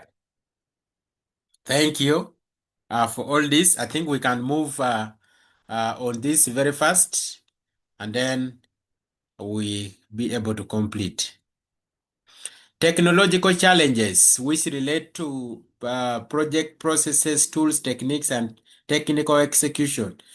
Meeting time constraints, staying within the budget, that is what you have talked about. I mean, these are all the technical challenges, okay? Staying within the budget, managing scope creep, uncontrolled changes in project deliverables, as Donita said, okay? Ensuring quality standards, managing risk and uncertainties, or dealing with what we call the unforeseen technical or external factors. These are the technical challenges. The technical challenges with the list of those that fall within there. The organizational challenges. These arise from institutional structures or systems or coordination mechanisms. How you're managing your stakeholders, how you're doing resource allocation and coordination, how communication is being handled in the organization, and then learning from the past projects. And then next we have the human related challenges. These stem from individuals or team behaviors, the motivation and leadership. We have leadership and team motivation being weak leadership, low morale, and lack of accountability. By the way, whatever you do, you should be able to show accountability. The accountability in terms of either the money, in terms of either the deliverables you have, should be able to show accountability. Okay?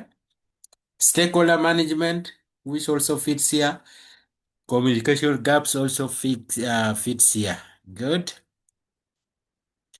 Okay, balancing competing demands, identify requirements. I'm not going to dwell so much on this. Okay. So in general project management, the functions are to plan, organize, direct, and then control resources. Okay, this is according to Stackenbrack. Stackenbrack in 1988. He defined the project management functions to be only four.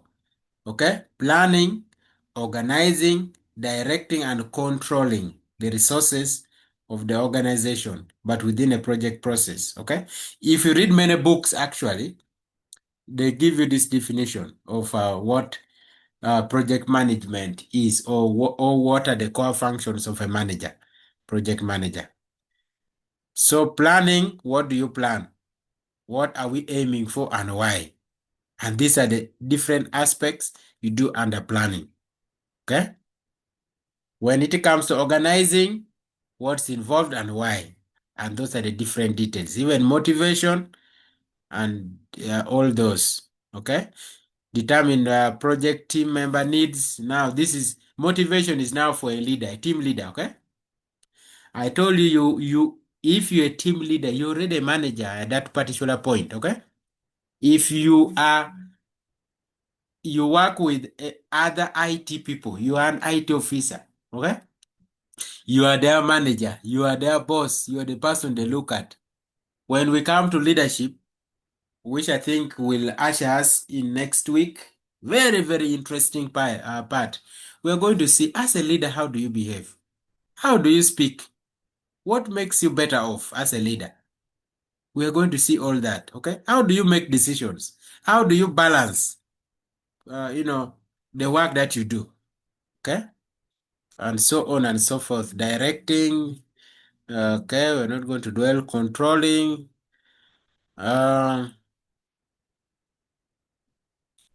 okay. This one's the reason why I'm moving faster on this, or I'm scrolling through. These are things that we are going to, areas that we are going to look at also in other particular parts. Okay.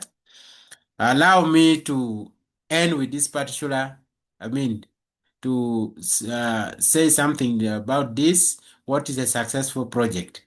Okay. Now, colleagues, let's first discuss again this. What is a successful project according to you? We have looked at the different aspects of projects. Now, what is a successful project? Again, is a discussion point.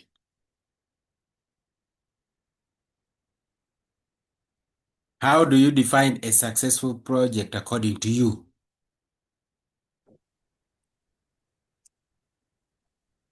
Yes, Diana. Hello. Yes, this is Yes, Herbert. according Okay. Yes, Diana. Diana, you can continue, then Abat next. yes, according to me, a successful project, it is when you have been able to achieve the goals that were stated before in that specific period of time with the budgeted resources without exceeding the costs and gaining the profits at a stated period of time. So we can consider that project a success because at least we have achieved the goals with the time period stated plus the costs that were suggested. Okay. Thank you. Thank you so much, Diana. That's according to you, which is very, very clear there. Thank you so much. Maybe the class coordinator will wrap up. Francis, you raised your hand next. Then Joanita, you'll go.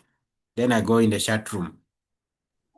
Yeah, so for me, is a successful project is a one in which, as Diana said, you the project that is on time is completed in a specific timeline with a budget, and it should meet stakeholder expectation, or it should satisfy those who are to benefit from the project. You know, there are some projects it will mean like it will be completed on time in the reference budget, but it doesn't satisfy those who are in that surrounding.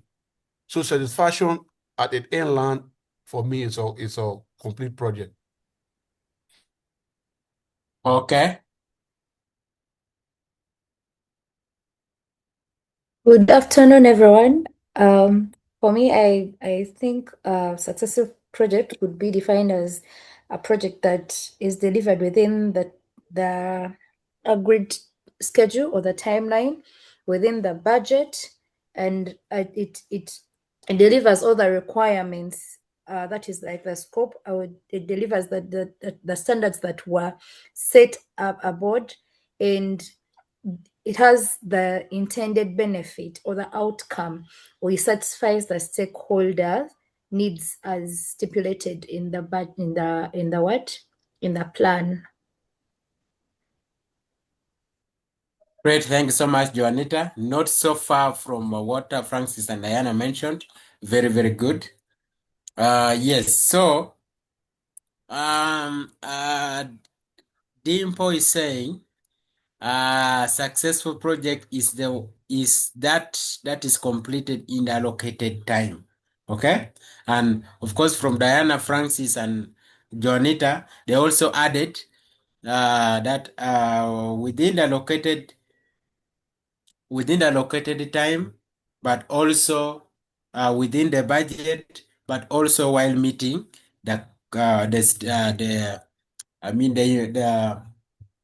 expectation of the stakeholders. Very, very good, colleagues. That is very, very key and exactly what you people have said. Yes, so I think we can continue, but this is very good. Dimpo, do you want to say something? I see your mic is on. No. Okay, great. So we can continue.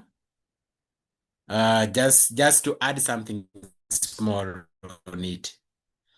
One is that three aspects of project success. One, achieving the project objectives. Okay? Respect of performance constraints that you talked about.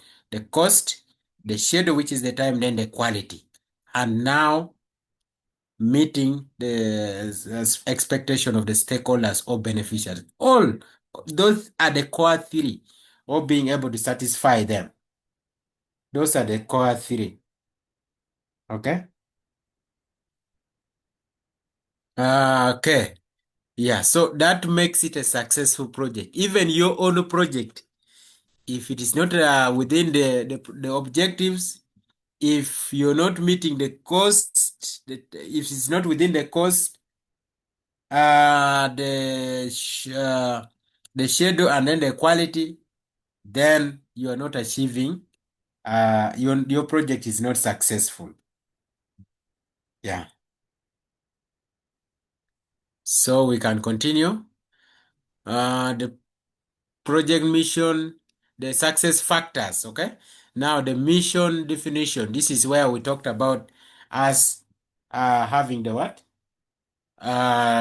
This particular point, the objectives. That is now the mission definition.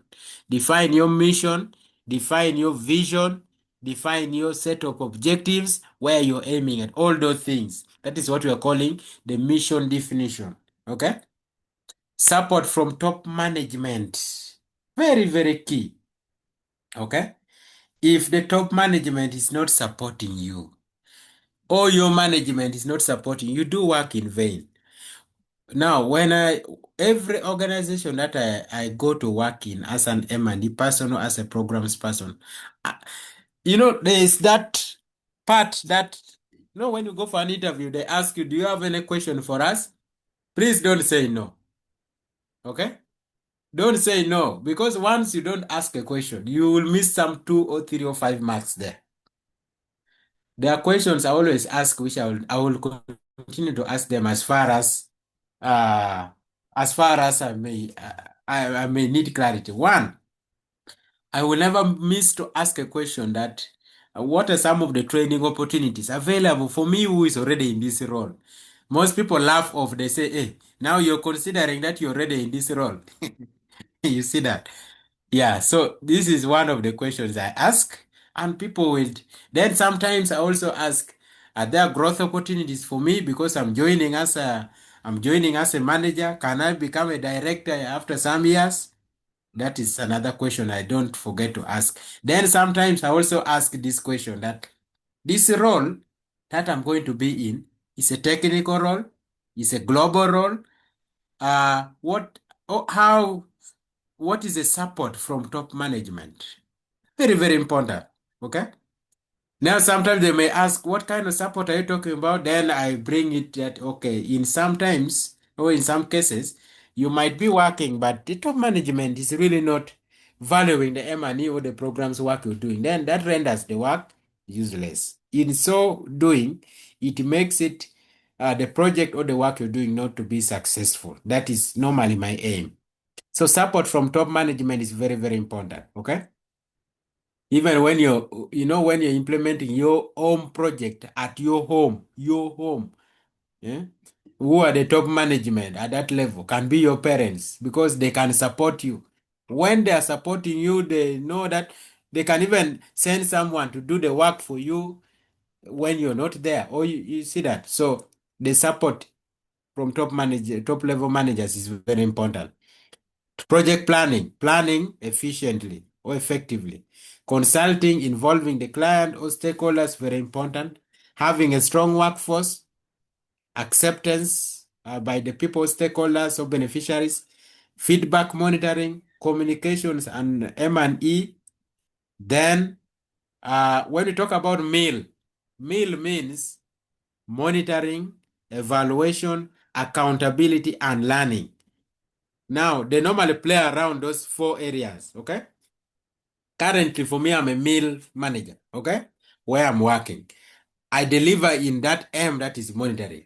I deliver in that E, that is evaluation. I deliver in that A, that is accountability. Then L, learning. Very important. But also importantly, there is what we call learning and adaptation, okay? You learn, incorporate the positive things you've learned, and then the negative things which have happened, you guard against. These are the project success factors, okay? Ensuring that you really deliver at quality.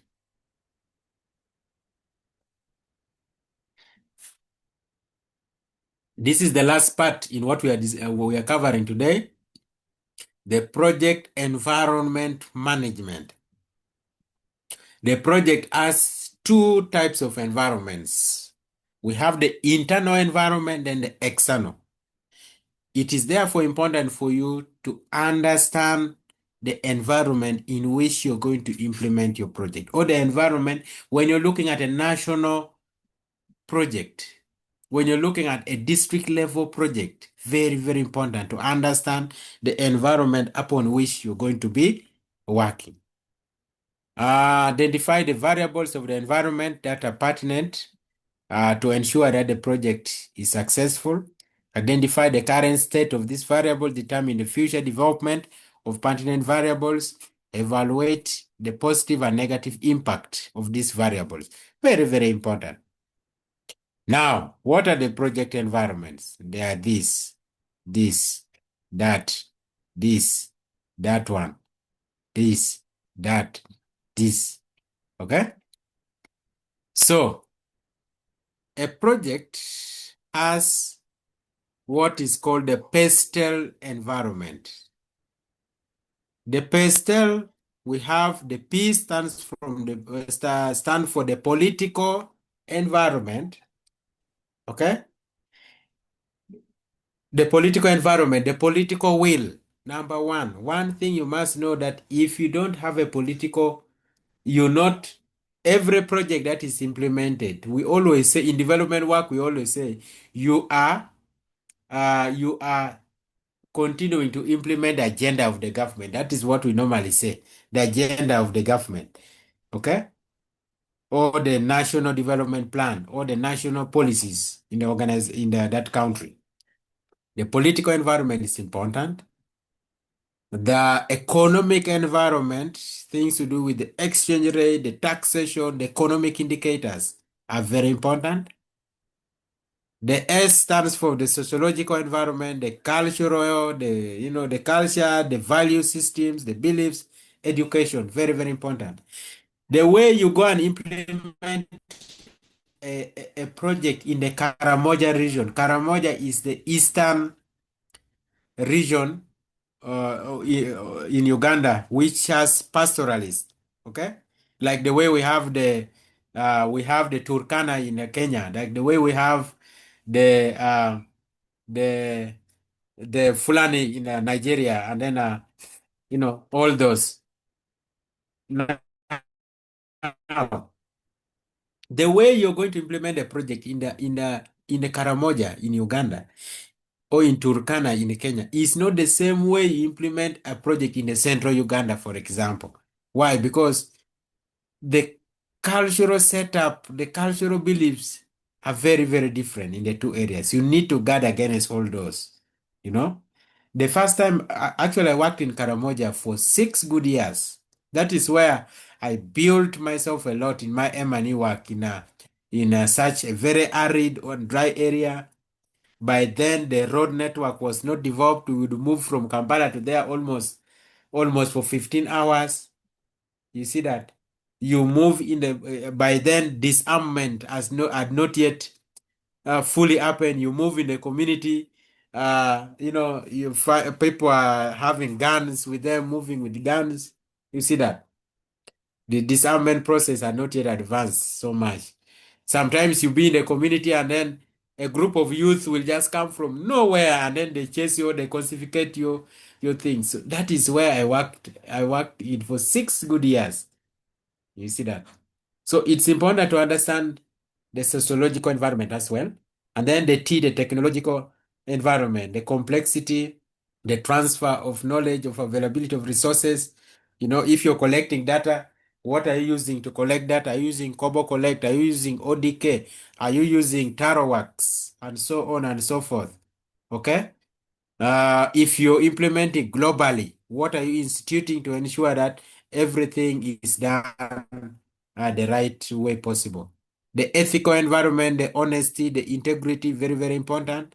The legal environment, the laws and regulations, or the political systems of a country. Then organizational, these are the internal ones now. The structure, processes, people, systems available. So, ladies and gentlemen, allow me to end it with this project environment, the internal, which is organizational, which is the structure, the processes, and then the people, then the PESTEL, which stands for the external environment. Allow me to say thank you so much for attending to today's class, for your active participation. I'm going to give you a coursework for this. I'm going to send it, I think, today in the afternoon. And I will also show you how you can get all those things, the resources. So let me use I don't know if there's any question relating to that. If there are no questions, then I can use some 5 minutes to show you, like someone has suggested, how you can download the resources. Maiga, where are you attending the call from? And what is the right pronunciation of your name? We don't want to make mistakes, eh?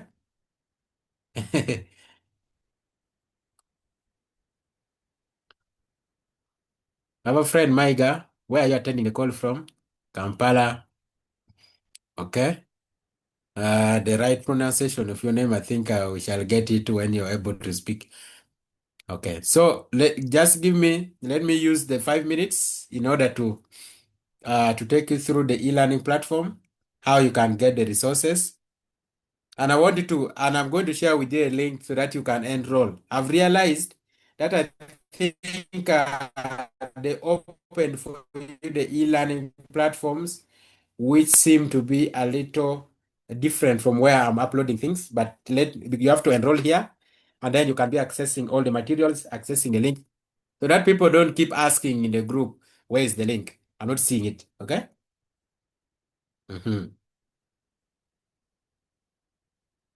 Okay. Let me stop sharing this. Then I can go through let me share the e-learning platform. Oh, sorry.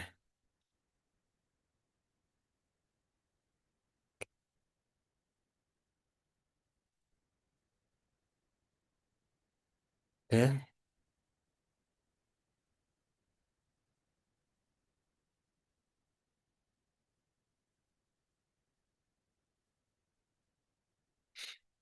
Okay.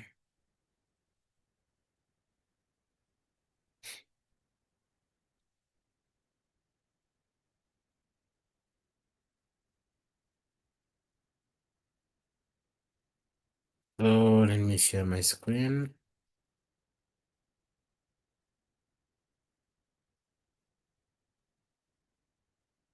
Right, and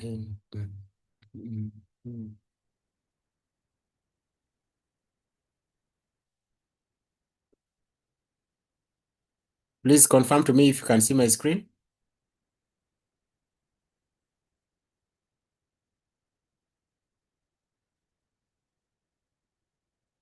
Okay. So, this is where you go. Let me start from here. You go online and then you type otam. Okay. otam.ac.ug. That is it. It's coming. After here, I'm going to close this. This is the application form. You see this icon, there's this e-learning platform. I'm clicking it. After that, please look for this course here. M26 CPME, Certificate in Project Planning and Management. Let me share the link with you.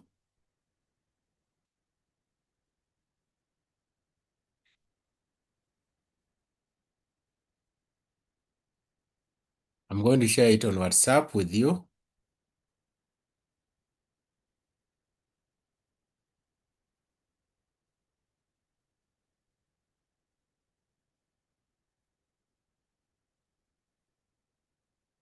You look for this. I repeat, you look for this one.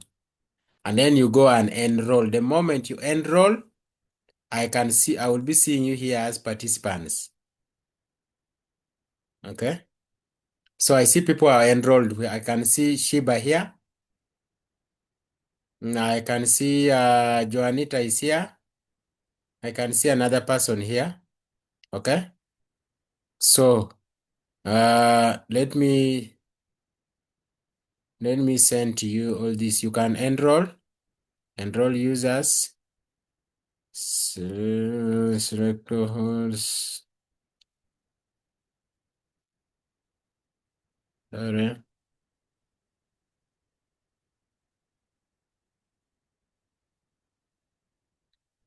Okay, so you can enroll. If you enroll for that, then this captures also your attendance. Okay. To me, this gives me also this gives me how you have attended the class. Okay, please enroll. This is the name of the course. Okay, you can enroll for that. I'm sending the link. My WhatsApp is opening.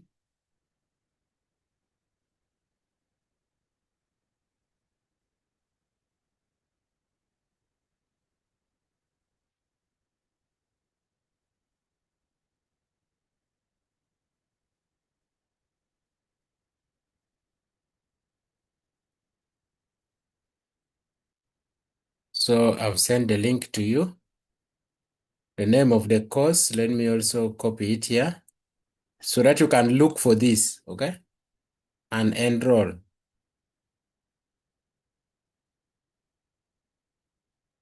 Are you all in our WhatsApp group, colleagues?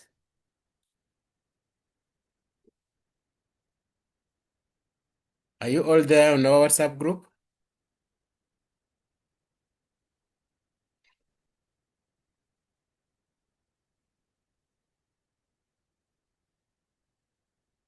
Okay, so once you're enrolled, if you cannot see that the name of the course, you copy what I've sent and then you search. Okay, copy and then you search for it the way it is. Then you go and enroll. You will be enrolled as a participant, and that will capture your attendance. Don't worry if yesterday I'm going to, the moment you have enrolled, I will, since I have the edit mode, I'm going to ensure that you have done what you have attended. I'm going to record that. Then two, we have the course materials or the resources. When you go through the courses here, I have this is the virtual link. You just click on it like that. This is our class link. Yours will show here, join class. Mine is showing start because I am the owner of this. The link is there, the passcode is there. I'm going to get the recordings. The recordings are always also here. Immediately after this class, I'll get the recordings and then I share with you through the class coordinators, and then you can be able to access them. Okay. If you want the resources, going back here, the resources let me see. The resources are there. Okay, if I click the project planning and management, the whole here, the introduction, the slides is here. If you just click on it, it downloads. Okay, this one is already downloaded. The project life cycle is here. The project management theory and practice is also here. So far, the theory that we have looked at, they're already there. Okay, that is for module 1. I will keep adding as we move on. So you enroll, then you can be able to access the what? The resources. Are we together? Even down here, you can see the resources are here. 1, 2, 3. I will add more. If I add a coursework, I will also add it there and inform you. There's a coursework on the e-learning platform. Please, you can access it. Okay. So, Madam Maiga, I hope that is okay. I'm using my phone, but I can't seem to see the enroll icon. The enroll is there, regardless of whether you have used the phone or not. It's supposed to be there if you have followed the procedures. So, ladies and gentlemen, allow me to say thank you so much for attending to our class. Let's keep the same with this spirit, collaborative. We work together. Okay. In your groups that you have formed, whoever has joined, first maintain 2 groups. Whoever has joined, put them in one of the 2 groups and ensure that people participate. Yes, excuse me. So if you're a leader in the group, the class captain has a right to say this is our leader in the group, because they are in different groups and they are not their leaders. They are not leaders of the group. Okay. So they have a right to say this is our leader in the group. This is our minute taker or note taker, and you continue in that particular line. Okay.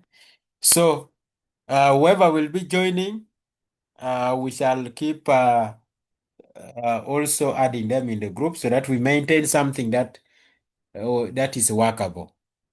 Okay. So allow me to wish you a very nice weekend and a very nice week as well. Thank you so much for your active participation. Thank you so much for joining. In case you need any support, please don't die alone. Okay. The support I'm talking about in relevance to what we are discussing. In case you want to make an inquiry, feel free. In case you want to reach out directly to me, please don't be left behind. If I can respond to you there and then, I will do so. If I cannot, I will also not respond there, but I will tell you to give me some little time, then I can get to you. If that is okay, please enjoy your weekend.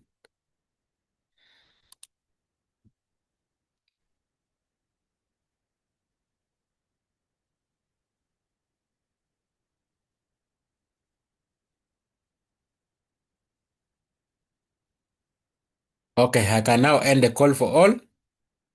Till we meet again next week, I will share with you the recordings.